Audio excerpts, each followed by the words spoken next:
नमस्कार दोस्तों, स्वागत है आपका वी पॉलिटिकल चैनल में।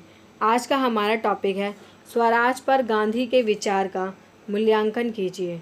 ठीक है, इम्पॉर्टेंट टॉपिक है। अगर आप फर्स्ट ईयर के स्टूडेंट हैं या थर्ड ईयर के स्टूडेंट हैं, चाहे आप SOL, NC web, regular, BA political science honours या BA प्रोग्राम, सभी के लिए इम्पॉर्टेंट टॉपिक है, तो वीडियो पूरा देखें। अगर आपको ये वीडियो अच्छी लगे तो लाइक, शेयर, सब्सक्राइब ज़रूर करें।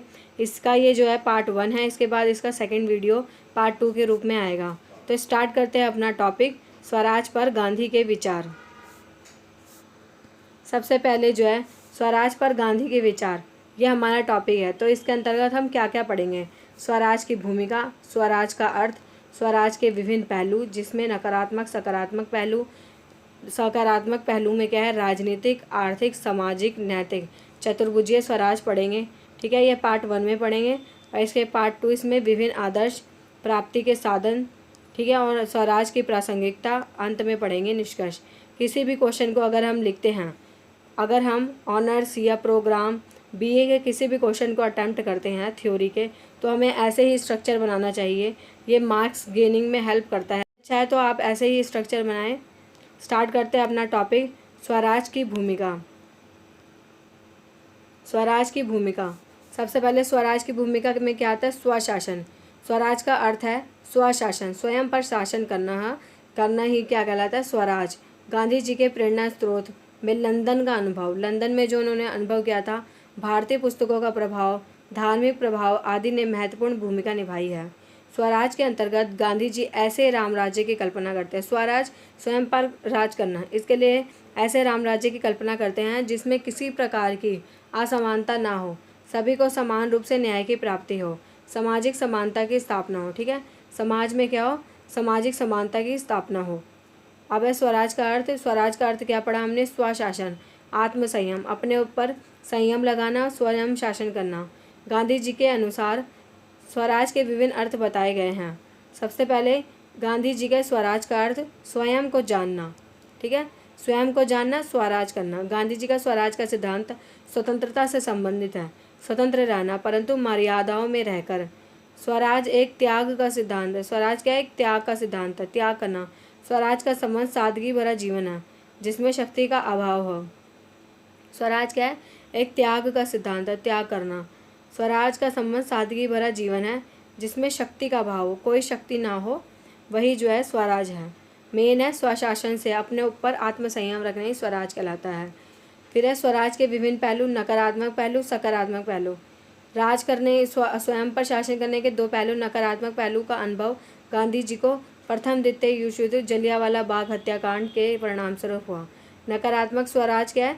विदेशी शासन से मुक्ति को दर्शाता है। नेगेटिव तरीके से हम स्वयं पर शासन कैसे करें? विदेशी शासन से मुक्ति करके, क्योंकि जनता पर जबरदस्ती थोपा गया है। विदेशी शासन क्या किया गया है? जनता पर जबरदस्ती थोपा गया है। ये जनता के प्रतिनिधि नहीं होते। गांधी जी ने ही साथ ही अन्य मुसोलिनी, हिटलर, उपनिवेशवादी, साम्राज्यवादी ताकतों से मुक्ति को भी अवश्य माना है। सभी अपने हितों की पूर्ति करते हैं। ये सभी क्या करते हैं? अपने हितों की पूर्ति करते हैं। हिटलर, मुसोलिनी या जनता द्वारा चुने नहीं जाते, इसलिए जो है नकारात्मक स्वराज की बात करते हैं वो। सकारात्मक स्वराज में राजनीतिक स्वराज, आर्थिक स्वराज, सामाजिक स्वराज, नैतिक स्वराज की बात करते हैं। ठीक है, अब सकारात्मक स्वराज में जो है किस किस की बात करते हैं? सबसे पहले गांधी जी कहते हैं, गांधी जी ने चतुर्भुज सिद्धांत के बारे में बताया। इनमें से यदि एक ना हो तो स्वराज सिद्धांत पूर्ण नहीं हो सकता। ठीक है, ये कहते हैं, स्वराज सिद्धांत के बारे में बताते हैं, कहते हैं इसमें से यदि एक ना हो तो स्वराज सिद्धांत पूर्ण नहीं हो सकता। सबसे पहले राजनीतिक स्वराज। गांधी जी ने राजनीतिक स्वराज में स्वशासन की स्थिति की ओर संकेत किया, कि स्वयं शासन करने की स्थिति की ओर संकेत किया। राजनीतिक रूप से राज्य पूर्ण प्रभुत्व संपन्न लोकतंत्रात्मक गणराज्य होना चाहिए। अपने राज्य में सरकार जनता द्वारा संचालित होनी चाहिए। ठीक है, गांधी जी क्या कहते हैं कि गांधी जी ने राजनीतिक स्वराज में स्वशासन की स्थिति की ओर संकेत किया, स्वयं शासन की स्थिति की ओर संकेत किए, और कहते हैं कि राजनीतिक स्वराज में क्या होना चाहिए? हम पूरी तरह से शक्तिशाली, प्रभुत्व संपन्न लोकतंत्र और गणराज्य, लोगों द्वारा गणराज्य की स्थापना की जानी चाहिए, और अपने राज्य में सरकार जो है जनता द्वारा संचालित होना चाहिए। यही राजनीतिक स्वराज है। आर्थिक स्वराज। गांधी ने आर्थिक पुनरुद्धार की बात की। ठीक है, जनता को अग्रसर किया और स्वयं भी प्रयास किए, जनता को भी अग्रसर किया उन्होंने और स्वयं भी प्रयास करे। गांधी सभी लोगों को आर्थिक स्वावलंबन की ओर ले जाना चाहते थे। विशेषता खादी काटना, बुनना, पहनना। आर्थिक रूप से चाहते थे कि लोग जो है किसी पर डिपेंड ना रहें, इंडिपेंडेंट रहें। इसलिए वो उन्होंने क्या करा, खादी काटना, बुनना, पहनना आदि की शुरुआत करी। विदेशी वस्तुओं के बहिष्कार पर बल दिया। गांधी जी भारत के सभी लोगों को आर्थिक स्वावलंबन की स्थिति में लाने का प्रयास करते रहते थे कि आर्थिक रूप से हम क्या रहे, स्वावलंबित रहे, ठीक है, अपने ऊपर डिपेंड रहे, ना कि दूसरे के ऊपर। सामाजिक स्वराज की भी बात करिए गांधी जी ने। गांधी जी सामाजिक पुनरुद्धार और धार्मिक सहिष्णुता पर बल देते थे।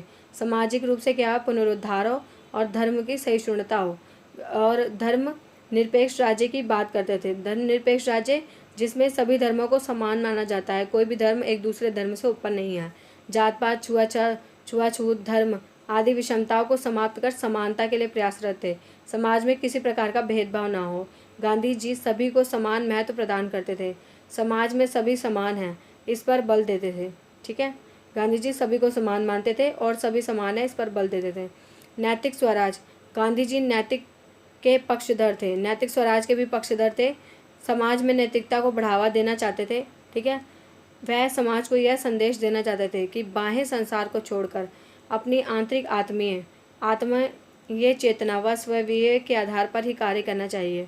ये कहते थे नैतिक स्वराज में कि बाह्य संसार, जो बाहर का संसार है, उसे छोड़कर अपनी आंतरिक आत्मा और आत्मीय चेतना एवं स्वविवेक के आधार पर ही कार्य करना चाहिए। क्या सही है, क्या गलत है, यह हमें आत्मा द्वारा ज्ञान हो जाता है। अर्थात सभी कार्य आत्मीय चेतना के आधार पर आधारित होने चाहिए। किसी भी व्यक्ति का अहित नहीं करना चाहिए, ठीक है, क्योंकि हमें पता होता है कि हम किसी का हित कर रहे हैं या अहित, यह हमें आंतरिक आत्मा द्वारा पता चल जाता है। इसलिए गांधी जी नैतिक स्वराज की भी बात करते हैं। Thank you for watching my video. इसका पार्ट सेकेंड जो है इसके बाद आएगा। अगर आपको ये वीडियो अच्छी लगे तो लाइक, शेयर, सब्सक्राइब ज़रूर करें। Thank you so much for watching my video, और ऐसे ही बने रहे हमारे साथ।